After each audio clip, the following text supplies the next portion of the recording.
And Joe Cirincione, I mean, I think a lot of people, because the Korean War is so far in the sort of distance, we're going to do a little package on it before, and sort of forget that part of the sort of mental noise around the North Koreans is you know, Hiroshima and Nagasaki, right? That they're in that region, and so that's part of the mindset that keeps them so fixated on nukes. Can it work for the United States to match Kim Jong-un provocation for provocation and somehow get him to stand down on his nuclear posture?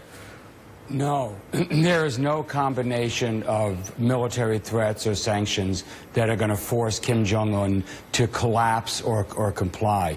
We dodged a nuclear bullet today. We went right up to the brink of war and just took 2 steps back, and that's a good thing.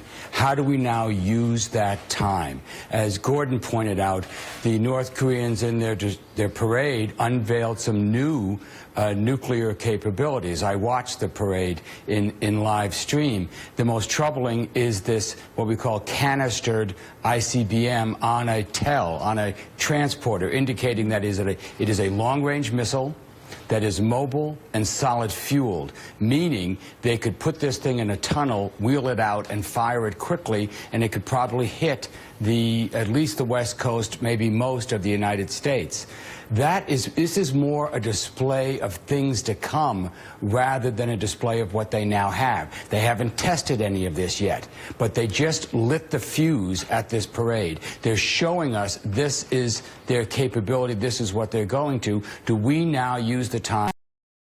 As a regime, they need to dominate the entire Korean peninsula. That is the myth. That is the founding sense of legitimacy of being the sole ruler of Korea. So eventually they are going to go after Seoul in some way, and they always try to do it, even though they may not have the capability now. That is where they're going. And Colonel Wilkerson, if North Korea were to go after Seoul, were to go after South Korea, that would mean war, and would we be obligated to go in and defend the South Koreans militarily?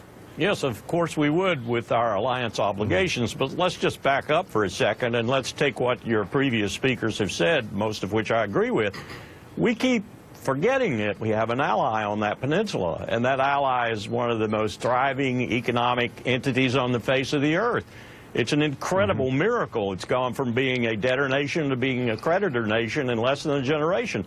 We forget them. They're the ones the North Koreans are most likely to impact. They're the ones the North Koreans will use terrorist actions against and other things, as was pointed out earlier.